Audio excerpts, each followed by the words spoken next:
Hey, good afternoon. It's 12 o'clock, so I think it's time to get started. Looks like we have lots of participants in the room, so I think we should get going.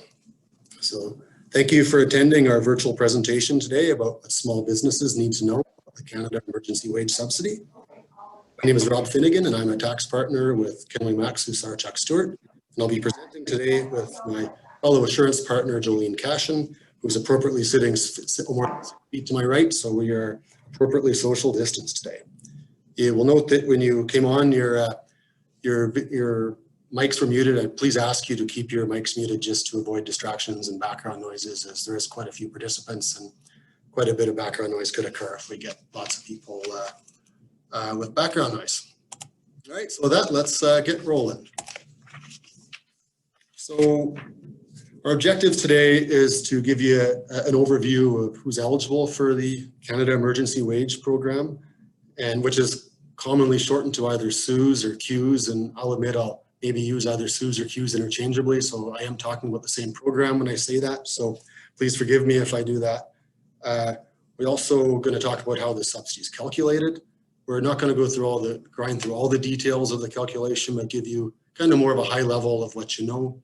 There are a series of elections and alternatives that you can make when determining your claim, and want to help you maximize those. So we'll provide some details on that. And finally, we'll finish by talking a bit about the filing process and adjustments if necessary.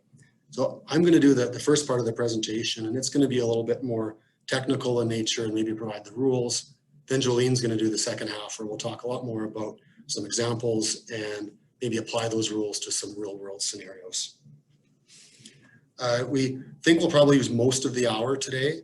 Our plan was to not take questions via the Zoom call, but do questions on a one-on-one basis after the call. And we've gave ourselves time this afternoon to answer any one-on-one questions you might have.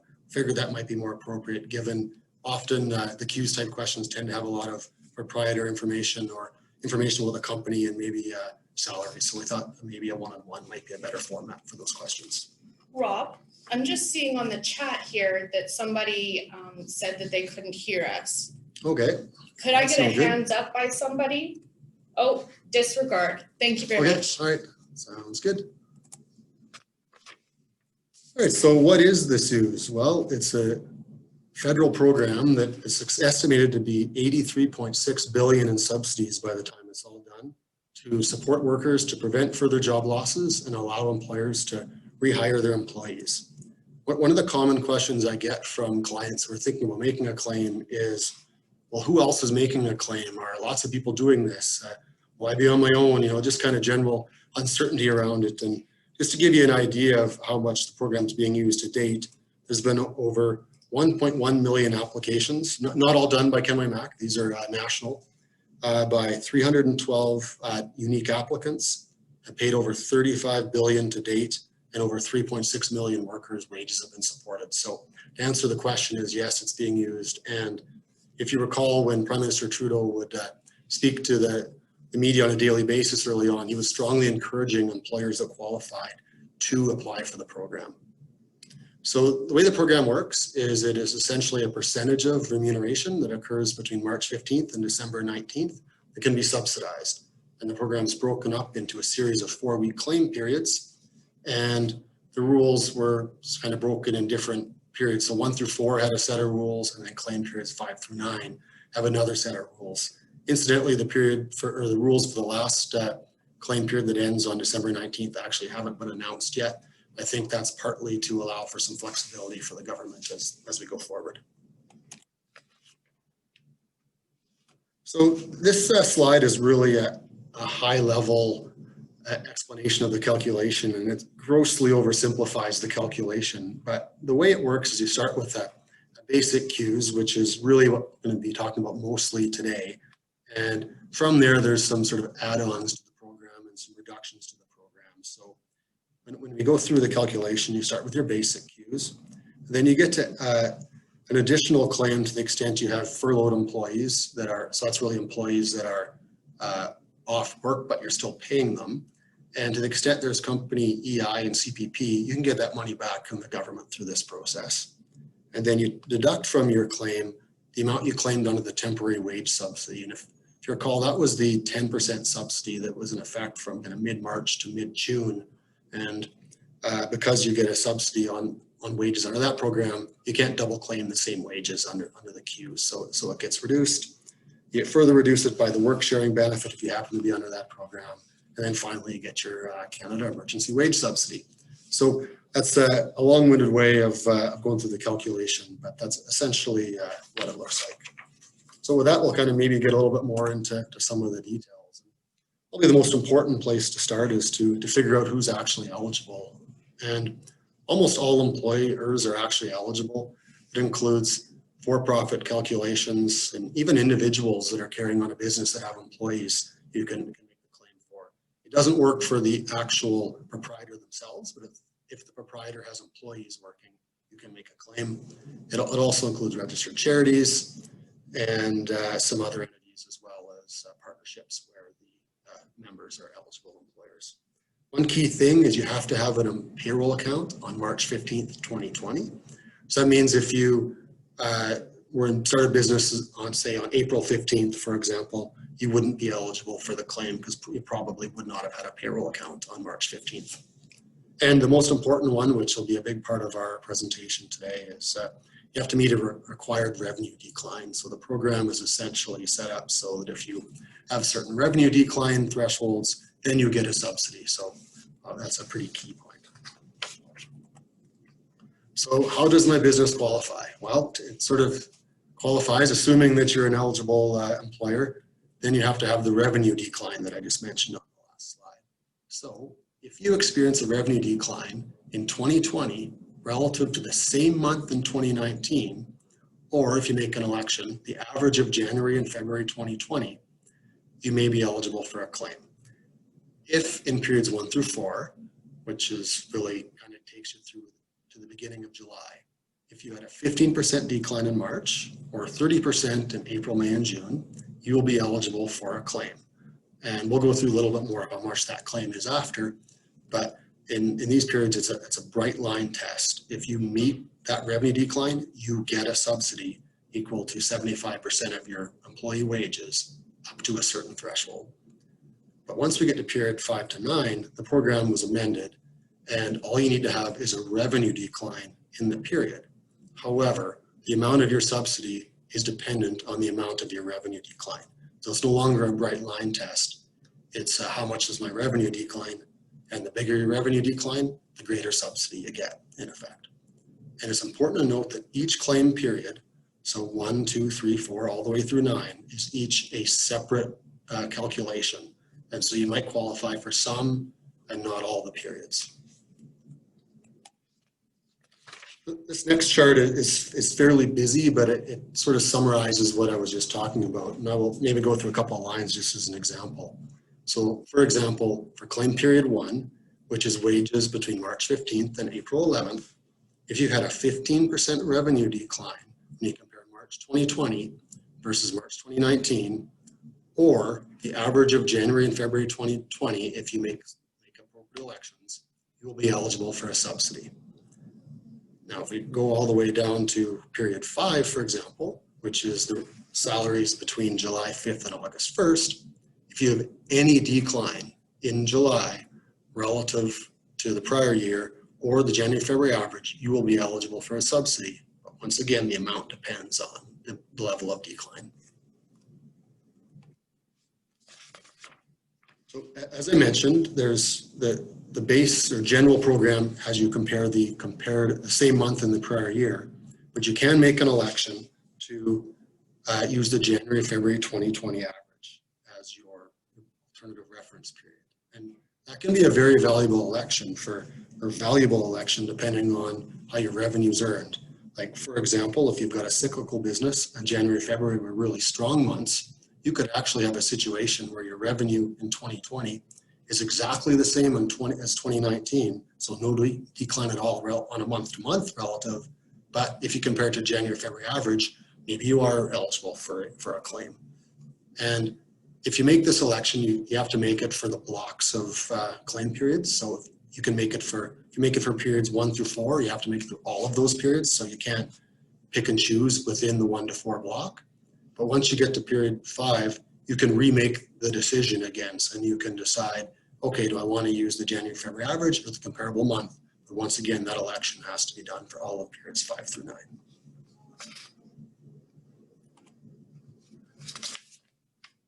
Another rule that's really helpful, and what I've noticed, you might notice with most of these elections and decisions, is they're actually helping making the claim bigger, which as a tax person, I'm used to going through the Tax Act and finding ways that they're trying to close things or make it harder or make you pay more tax. But this program has a lot of very generous elections that actually are designed to increase the amount of your claim. And this deeming rule is another one, and this is one that really helps provide certainty for employers. One of the challenges that is, as we're running our businesses through this pandemic, is no one knows what the future looks like. So they put this rule in so that you can have some certainty for the next month. So for example, in claim periods 1 through 4, if you qualify for one period, you automatically qualify for the following period.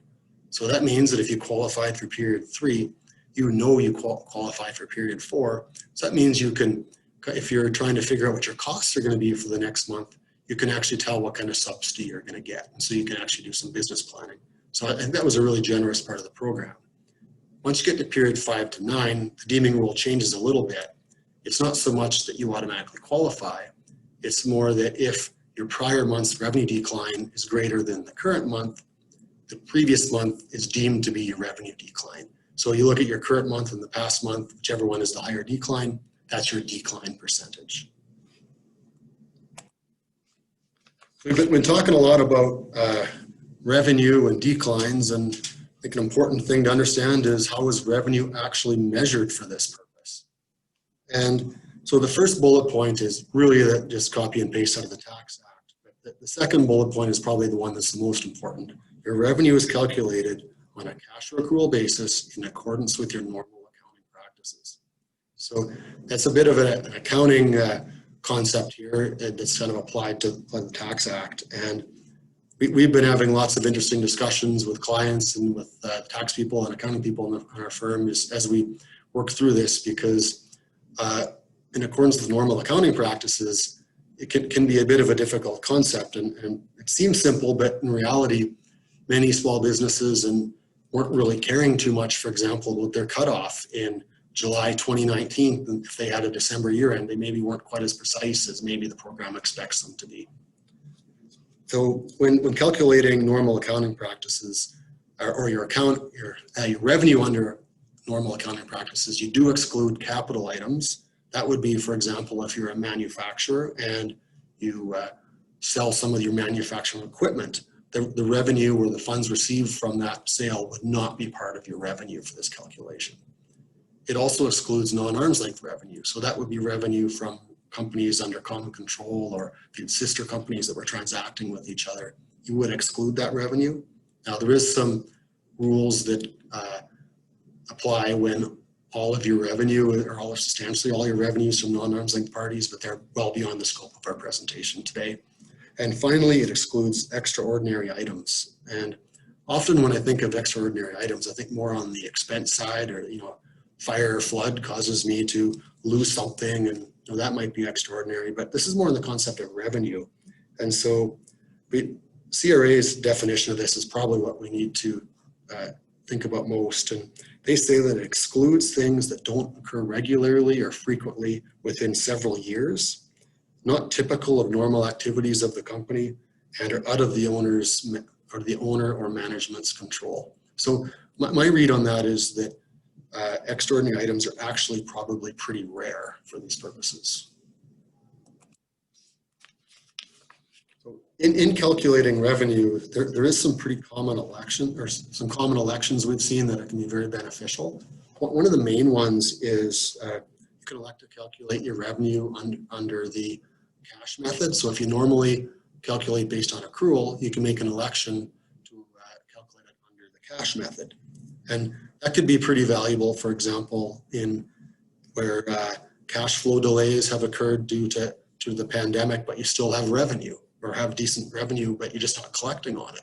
So you're still having the business risk, but not collecting the money. The government will still subsidize you, and if you make the cash election. Another place that's helpful is that a lot of companies maybe don't use their full year-end accounting policies on a month-to-month basis, and trying to put those policies in on a month-to-month basis for these purposes will be onerous and time-consuming and maybe not have value. You could make the cash election and just look at your cash collections to determine what your revenue is. A couple other elections we've been seeing is there's another one where if a company is required, if a company prepares consolidated financial statements, it's supposed to calculate revenue using those consolidated statements. So all the companies within the consolidated group would calculate it, or would use that same consolidated revenue.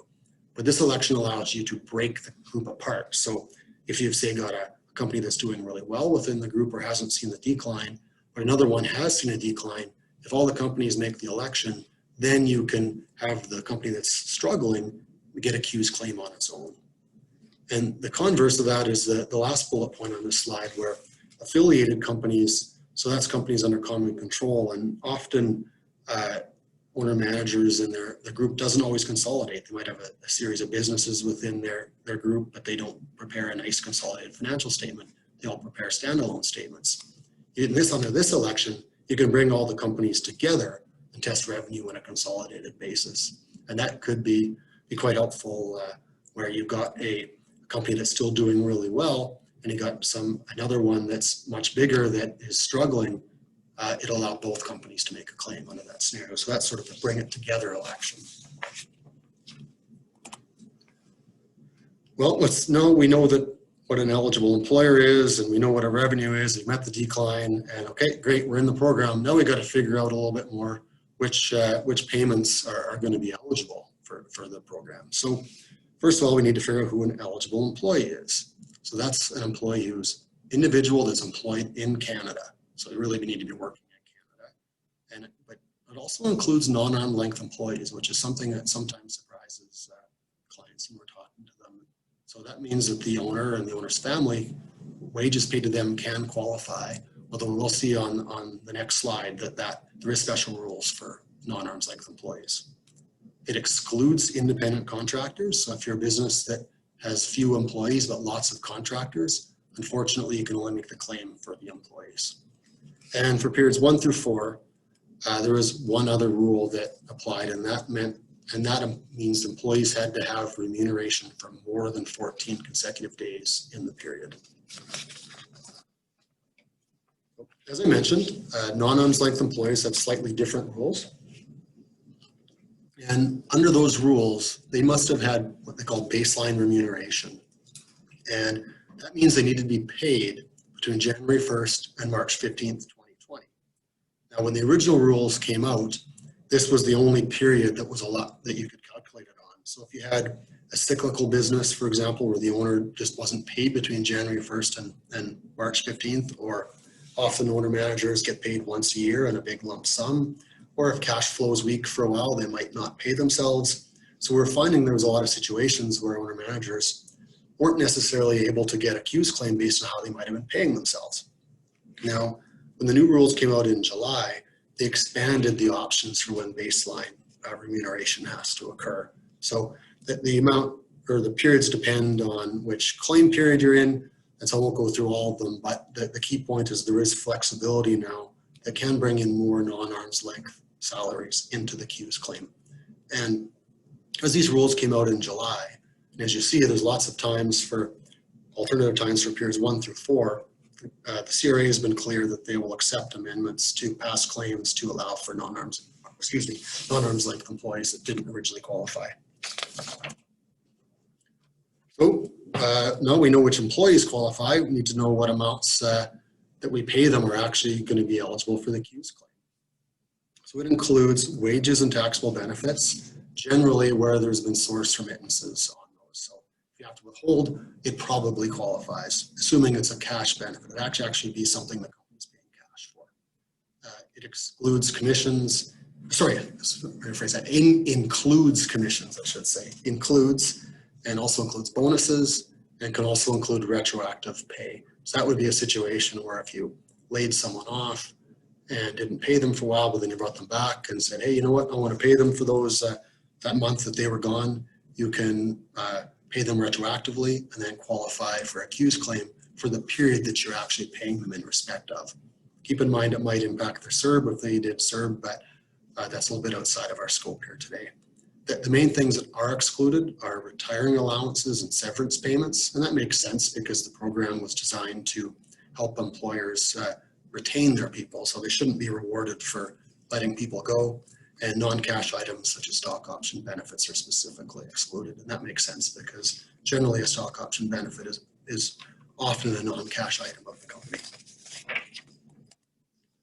So that kind of gets us through the who qualifies and how and the like. I think probably the part that most people are interested in is how much am I actually going to get? And that's kind of what we're going to shift to here now within the presentation. So the rules are different between periods 1 and 4 and 5 through 9, as I mentioned at the start. So from a very high level, in periods 1 through 4, if you meet the revenue decline, which was either 15% for March or 30% for the next 3 months, you're eligible for a subsidy of 75% of pre-crisis remuneration, up to a maximum of $847 per week or $33.88 per claim period.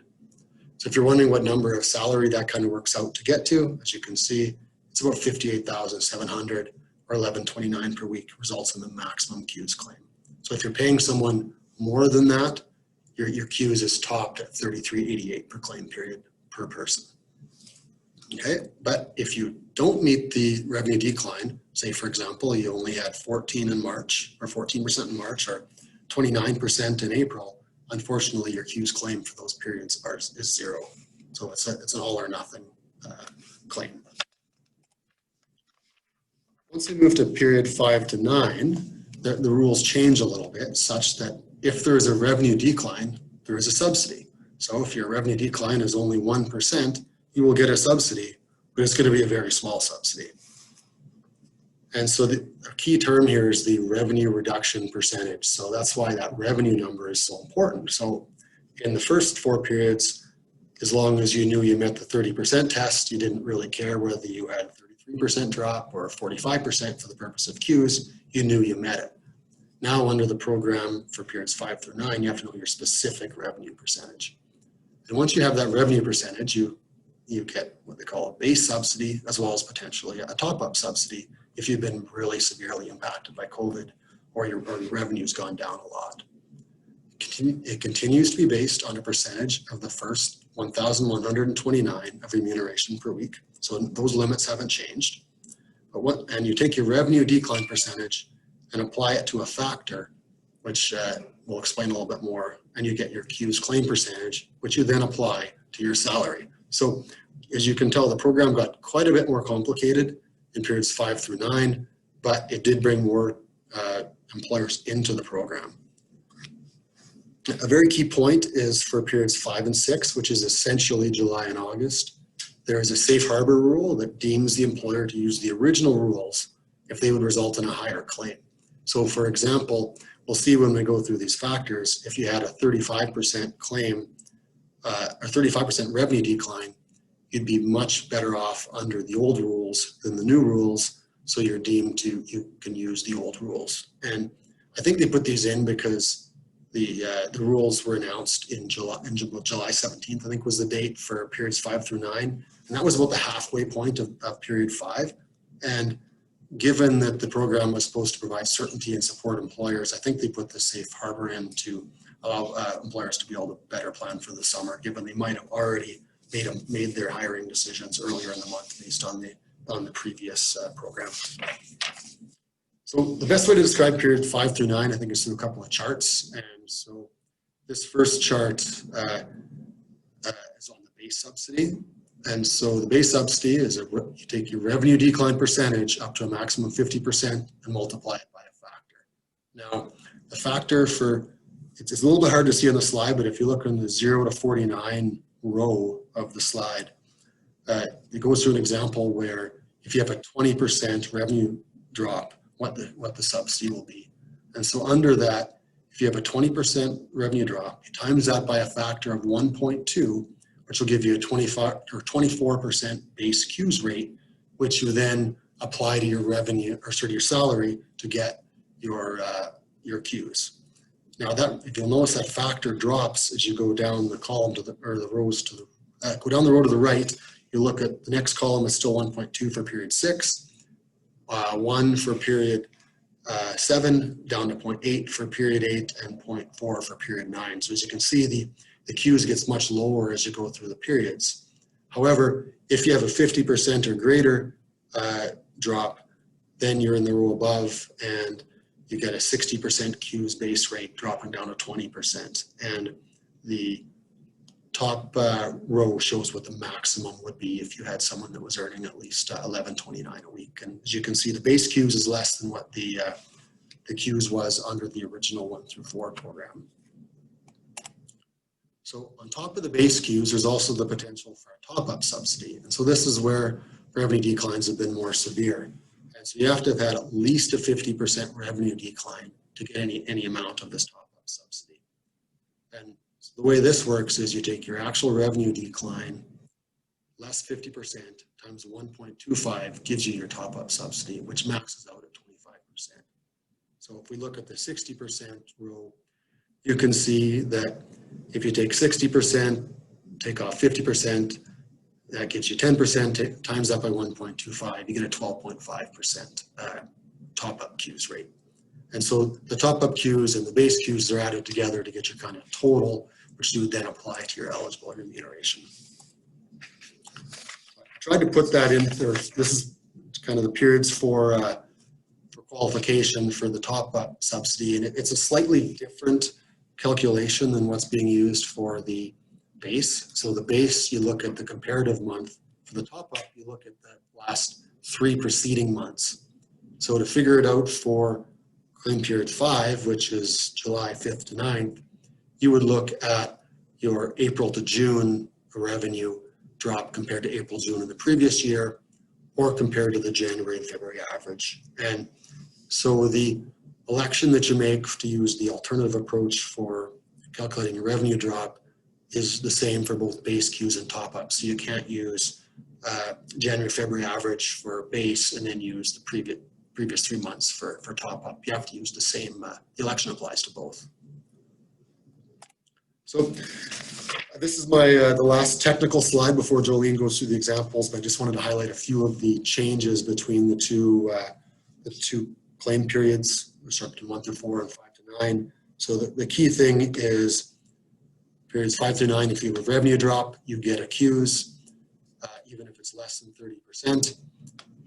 If you're hit really hard, so you got more than 50% decline, you actually get a top-up CEWS, and it's certain for periods 5 and 6, it's actually possible to have an 85% total CEWS instead of a 75. And they also got rid of the rule that says that you had to be paid for more than 14 days in a claim period. So I assume that was put in because that rule sort of discouraged employers from taking on new employees late in claim periods. So now if you just bring someone on with 2 days left in the claims period, you can claim a CEWS in respect of their wages for those 2 days. And I guess finally, I just want to mention that everyone that has a decline can get a CEWS claim for these periods, but by the time you get to period 9, the support that's available is significantly lower. So on that, I'm going to turn it over to Jolene, and she's going to go through some real life examples or examples that could mimic real life that hopefully put these concepts, make them a little more clear by having examples. Thank you, Rob, for taking us through the technical aspects of the program. Our firm has really appreciated having Rob as one of our tax partners who has now become our CEWS expert. I'm not sure if he'd give himself credit for that, but he certainly is. We've relied on his expertise for sure. I'm now going to walk you through 4 examples that help demonstrate how a business could qualify in terms of dollars under various circumstances. The examples include businesses that have been adversely affected by the pandemic, as well as businesses that have experienced modest revenue declines. I'll also demonstrate how some of the alternative elections can significantly impact the amount of CEWS claim. I hope that some of these examples may be helpful as you think about your business. I will start with example 1, which is ABC Non-Essential Service Company. This company was ordered to close in mid-March by Alberta Health and then later reopened in June at a significantly reduced capacity. They experienced a 15% decline in March and over 70% decline in each month onwards. Therefore, they qualify for the maximum subsidy for all claim periods. That's base plus top-up. You can see in the table that for periods 1 through 4, the company met the bright line decline test, therefore qualified for 75% subsidy rate up to $3,388 per employee. So the total for 4 claim periods was $13,552. For periods 5 through 9, the company experienced a 70% decline and therefore qualified for the full 25% top-up subsidy that Rob was explaining previously. This can be seen in periods 5 and 6 when the CEWS rate increased from the 75% up to 85% for claim periods 5 and 6. Therefore, in this example, you would use the new rules for calculating the wage subsidy for 5 and 6 in order to obtain the maximum subsidy amount. The rate starts to decline for period 7 back to the 75% rate, declining to 45% in period 9. If ABC non-essential services had 1 employee, the maximum CEWS, basic CEWS amount would be $29,585. You can see that in row 1. However, if the company had, say, 25 employees, they could be eligible up to a maximum of $739,000. Of course, this assumes that all employees make that maximum salary amount of $58,000 or at least $58,700, which may not be the case if your client is a restaurant or another non-essential business. You should note that if the employees were paid during the closure and were not actually working, then the basic CEWS subsidy could be increased by the employer portion CPP and EI with respect to those furloughed employees.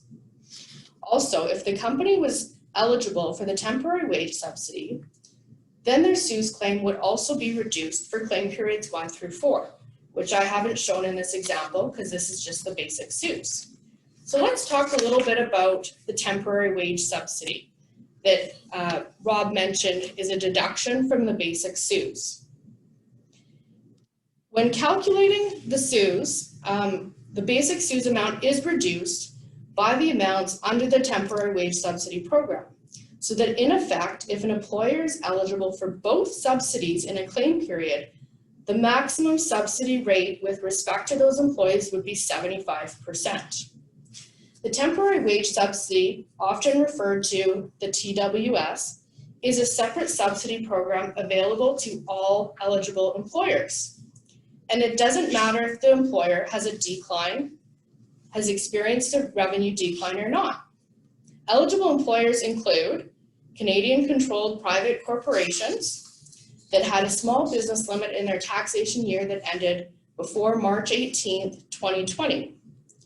So examples of businesses that may not qualify to be an eligible CCPC might be a rental business or a large corporation. Other eligible employees include not-for-profits, charities, sole proprietors, eligible partnerships. The subsidy is calculated as follows. It's equal to 10% of the remuneration paid from March 18th to June 19th, up to a maximum of $1,375 times by the number of employees that you have during that period, with a total maximum amount per employer of $25,000. If you have 2 associated companies that both have different payroll accounts, you would then qualify for $50,000 potentially.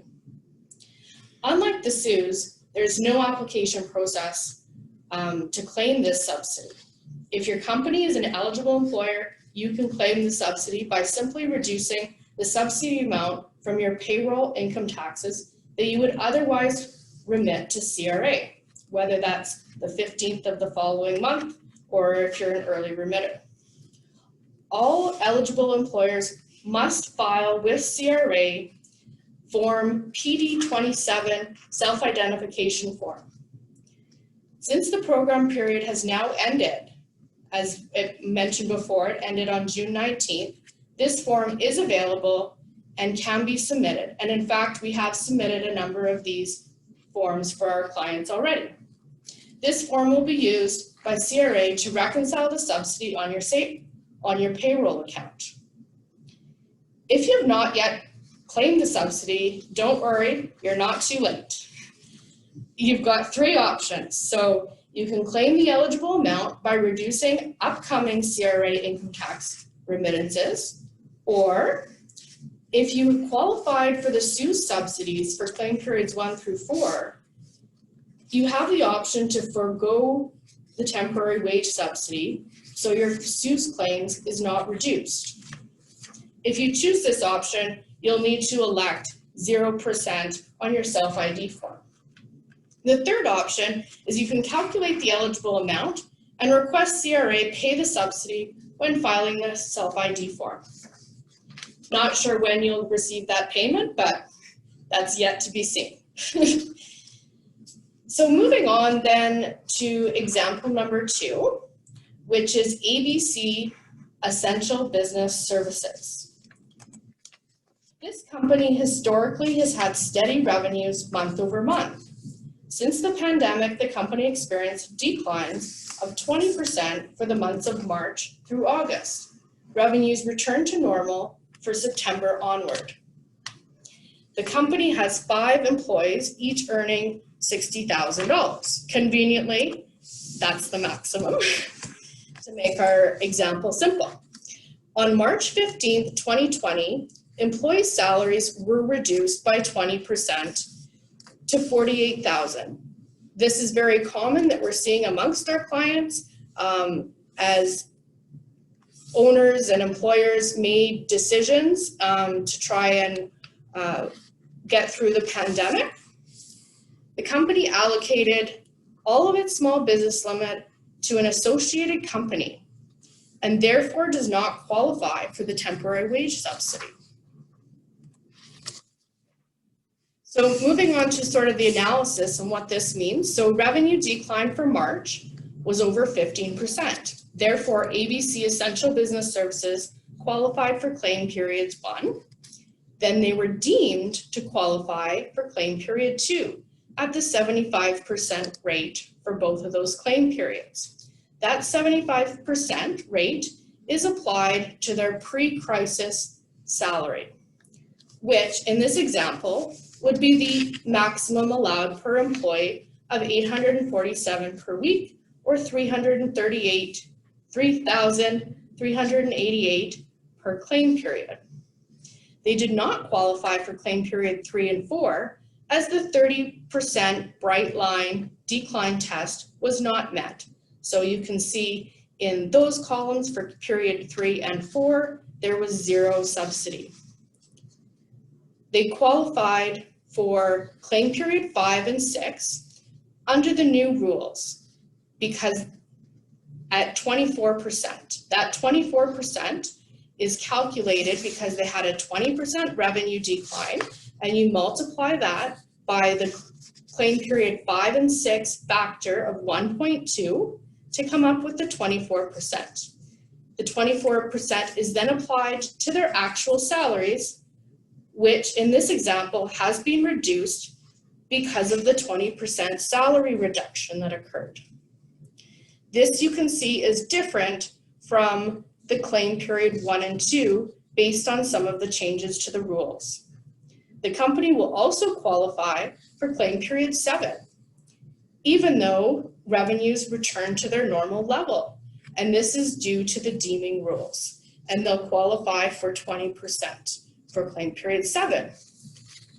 So here's a good example of, although the company experienced somewhat modest declines during the pandemic, they will still be eligible for a total claim amount of $46,000 over the claim period. Moving on to example number 3.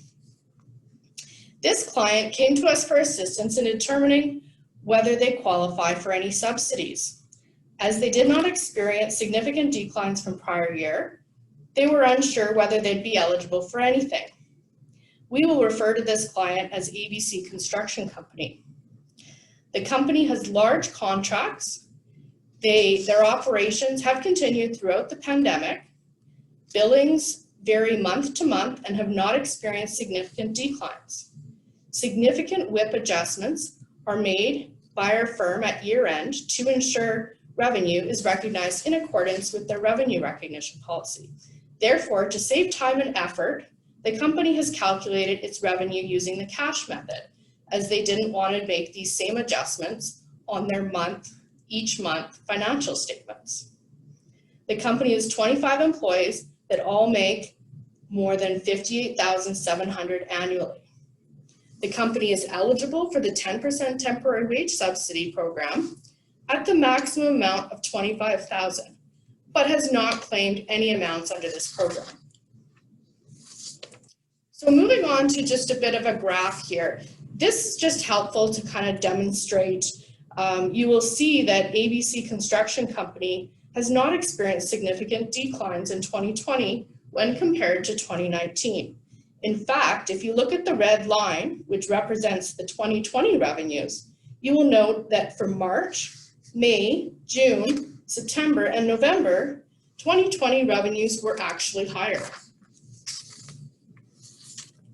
Moving on to the next slide. So in order to assess their eligibility for each claim period, we used our revenue decline analysis spreadsheet. This is an excerpt from that spreadsheet that shows our analysis using the cash method. We also have this to analyze using the accrual as well. For claim periods 1 through 4, you can see that when comparing revenues to the same month of the prior year, ABC Construction will not qualify for CEWS subsidy. However, since their January and February months were really strong as far as cash collections go, if you compare 2020 revenues to the average of January and February revenues, which were $450,000, then they qualify for all 4 claim periods. Period 1, they qualified because they met the 30% decline test. For period 2, they didn't have a decline at all, but they were deemed to qualify based on their revenue decline percentage for March. And then for periods 3 and 4, they qualified as their decline was greater than the 30%. For claim periods 5 through 9,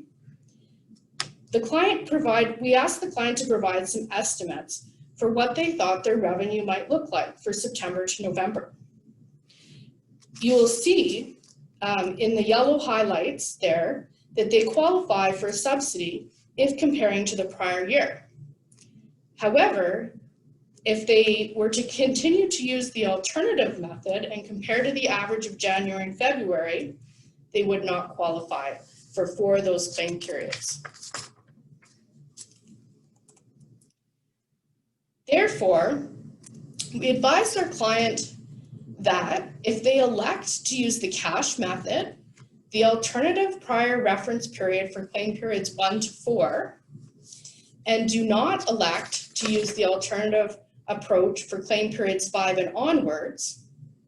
In addition, if they haven't claimed the TWS, the temporary wage subsidy amount that they were eligible for $25,000.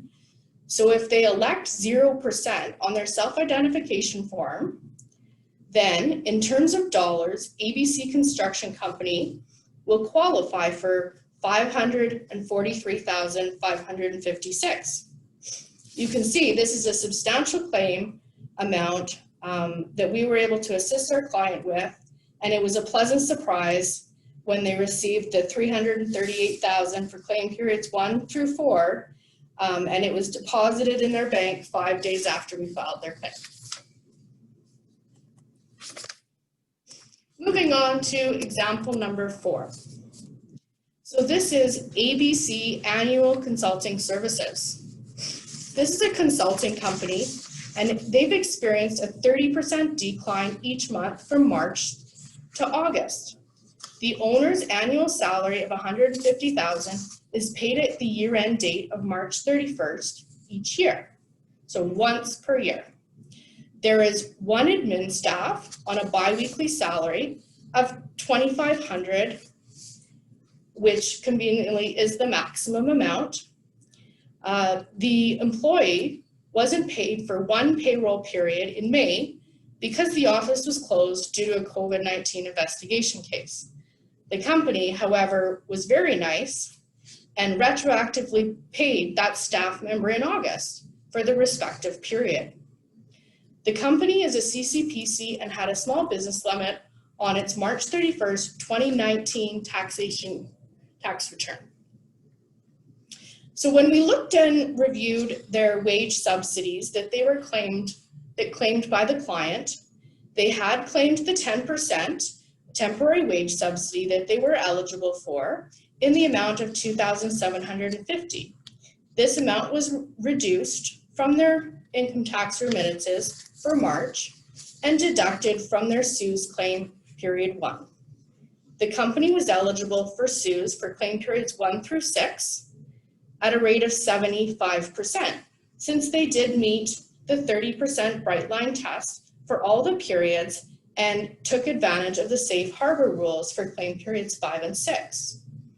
Claim periods 1 and 6 were filed each month and submitted to CRA on the following basis. The owner's salary was not included in the subsidy because the owner was not paid during the required baseline period of January 1st to March 15th, 2020. The admin staff remuneration for claim period 3, which is May 10th to June 6th, was not eligible for subsidy because she was not paid for 14 consecutive days in that claim period and therefore was not an eligible employee. When reviewing ABC's annual consulting services claims filed, we noted that the rules allow for employees to be retroactively paid. And since the admin staff was paid in August with respect to May payroll period, claim period 3 could be adjusted to claim an additional $3,388 for that period. In addition, the rules now allow, which was released after the initial rules came out, but the rules now allow an employer to elect an alternative baseline period. If an election is made with respect to the owner to use an alternative baseline period from March 1st to May 31st, 2019, then all claim periods could be adjusted to claim an additional $20,328. So if you remember, this is the owner that takes a salary once a year. And so who previously when the rules were first released, thought he was not entitled to any subsidy. So now he is. So certainly a good planning and something to review. And so when you amend the returns, which can be filed online, the total additional claim amount for all 6 claim periods is $23,716. And just note, if you're wondering why that period 1 claim is significantly lower, it's because the client reduced their claim filed by the $2,750 that they were eligible under the temporary wage subsidy amount. I hope that some of those examples were helpful and relevant to you when you're looking at your business to determine if you may qualify. You can see that in order to ensure you're maximizing your eligible CEWS claim, you need to consider the alternatives. And just to summarize some of the alternatives to ensure that you maximize your claim, some of them are looking at the alternative method for prior reference period when calculating your revenue decrease, looking at what alternatives might be available for baseline remuneration, especially if there's a seasonal business or where owners are paid lump sum amounts. look at the cash versus accrual method. Consider what elections might be available when you've got related corporate groups. You know, should it be on a consolidated basis or an unconsolidated basis? And the decision to claim the temporary wage subsidy or not. The temporary wage subsidy may still be of value depending on which claim periods you're eligible for under the CEWS program. Because the overlap of the temporary wage subsidy really only is in existence for claim periods 1 through 4. Retroactive payments to employees could be a consideration. However, again, as Rob mentioned, you may want to consider how that might impact any employees that have collected CERB. And don't forget the deeming rules that allow you to qualify for a period based on the decline from a previous month. This might be relevant as we start to relaunch and recover our revenue as we move forward and regulations are lifted. Some clients say, oh, you know, I've got an increase this month, so I'm not going to qualify for CEWS. Well, if they had a decline last month, there might be a claim. So, and make sure you consider the safe harbor rules when looking at eligibility for claim periods 5 and 6. So sometimes the best way to learn about this technical stuff is to learn from other people's mistakes. I know we've, you know, the legislation was released and, you know, trying to read and understand, and, you know, CRA would release something the next day. So there's lots of different errors that we've seen. And I just wanted to summarize, you know, our CEWS team has reviewed and consulted on a number of claims. And I think it would be helpful to share some of the errors that we've come across. So one is not reducing the CEWS claims for the temporary wage subsidy or incorrectly applying the reduction. Number 2, exceeding the temporary wage subsidy limits. So as I mentioned before, there's a limit based on number of employees with a total maximum of 25,000. So if you've exceeded that limit, we're seeing that, or continuing to claim it past the June 19th, which was the end of the program. Number 3, increasing the CEWS claims for employers CPP and EI when in fact the employers were working. So that increase is only available for furloughed employees. Number 4, claiming subsidies for non-arm's length employees who did not have baseline remuneration. The 5th common error that we see is claiming payments made to contractors. Number 6, claiming eligible remuneration based on payment dates instead of payroll earned during the week. So this is relevant when you have cutoff days that maybe differ from your payroll dates. So that brings us down to Rob to take over to discuss making claims or CEWS claims and also adjusting your claims. Thank you, Jolene. I find those examples really helpful, and it really shows how the facts can really give different results, and really need to understand the facts and the options available to figure out what the claim can actually be. And you did a great job of working with our clients to come to the right conclusions for them, so thank you. So we're getting towards the end here. We're down to about the last 5 minutes, so I'll quickly go through the last slides fairly quickly. I've noticed there has been a few questions in the chat function. We haven't really had a chance to look at those yet, so it might be best if those get asked directly after. And I do see one of the questions was whether the slides will be provided, and we're going to post them on the KMSS website, and from there you should be able to access them shortly. It might take a few hours to get there, but we'll make sure they get there. So now that we know that we have a claim and we know the amount, it's time to apply for it. So the application is done online via CRA's website, and you can do that via My Business account, or if you have your accountant doing it, they can do it via Represent a Client. The deadline for submitting is January 31st, 2021, so there is quite a bit of time. One thing we found is that a lot of our clients like to do it in blocks of claims so that we can do these appropriate elections and see a bigger picture. So we're finding there's a lot more claims kind of happening now.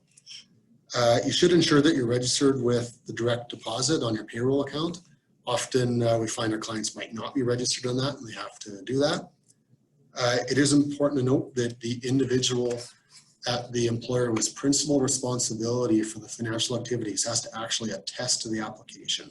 That's either done online when you submit it or through a form, RC 661 it's called, if you are having to give to your accountant if they're doing it.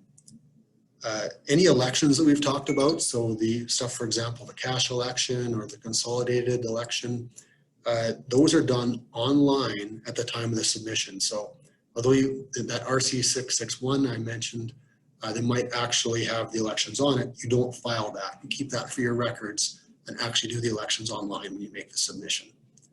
One thing that I find absolutely shocking is how fast CRA has been processing these claims. As Jolene mentioned, 3 to 5 days is the expected processing time if you're registered for direct deposit.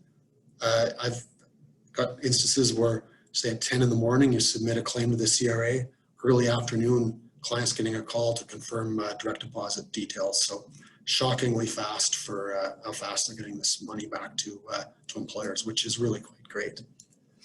And if you did happen to make some of the mistakes that Jolene mentioned, the amendments are done essentially the same way as an application. When you do an application, one of the first questions it asks you, is this an initial claim or is this an amended claim? So if it's an amended one, you just do an amendment as if you click the amendment box, then you just basically resubmit it. And then if you happen to owe some money at the end of that, you're encouraged to pay that as soon as possible. CRA hasn't really said what their policies are going to be around charging you interest on that, as much as they've said that they may charge interest. So I guess CRA is another, potential financing option for businesses, but I do encourage you to pay it as soon as possible if you do have a amount owing. So some other filing considerations, as I mentioned, due on January 31st, 2021. Lots of time for now, but once you get to the November claim, for example, it actually is get to be a much tighter deadline once you consider the Christmas season and all of that, and so it will end your cutoff period, so it actually could be relatively tight.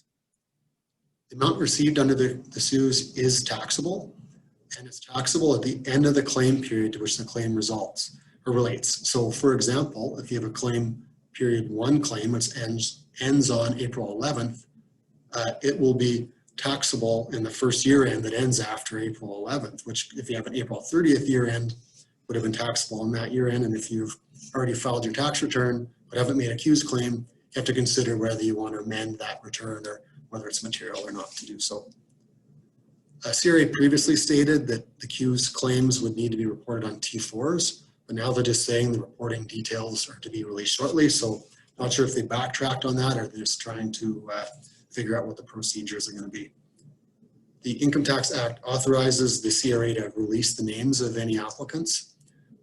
So that may seem to be, that may bother you depending on whether you want that published or not, but keep in mind that I think I said there, I can't remember what the number was, but there was hundreds of thousands of applicants so far, so it's going to be a pretty big list, and they're still trying to figure out what the process is going to be for doing that. CRA has also said they will not automatically withhold CEWS claims amounts if you have outstanding tax balances or unfiled returns. However, it is at their discretion, so I can see how if there's a big enough tax balance or a history of non-compliance and not paying the balance, they might withhold the CEWS. And the last point on this is there's some interesting T4 reporting where you have to break out your salaries paid on the T4 by periods that kind of match up with some of the CERB periods. So there will be a little bit more onerous T4 reporting when it comes to T4 reporting time. So that essentially concludes most of our presentation. This is just some of the things that we've done for clients and are doing. So we're spending a lot of time consulting on the details of the program, helping clients review their eligibility, and in many cases the claims themselves if they just want another set of eyes on it or want to have some of those discussions that what the alternatives that Jolene went through in those examples. We also prepare a lot of claims for clients and submit them as well. And also happy to have a discussion with you about any past claims and just want some comfort on it. And finally, that PD 27 form that Jolene mentioned, we've been involved with many of those. And although the form itself is fairly administrative, it does sort of bring some of these programs together, and it sort of does allow one to see some of the options that are there and make sure things all hold together. So with that, I think we're getting pretty close to right on 1 o'clock. So last one here, just give you some of our resources. We've spent a lot of time putting together, actually I should say Jolene spent a lot of time putting together one-page documents that describe the support that's available for Alberta residents and businesses. And although we've talked about the CEWS program, there are many other programs out there, and we've tried to summarize those in a concise manner for you. The CRA frequently asked questions is actually fairly helpful as well, and their backgrounders when these rules are announced are also quite handy. So we're going to put our slides on the website as well, and so happy to, if you want to download them, take a look, you're welcome to. And just want to give you our contact information here if you have any questions about anything we talked about today, or want to talk about any of your specific situations to see if a CEWS claim's available, or if you just want to bounce something off somebody. So thank you very much for your time today. Thank you.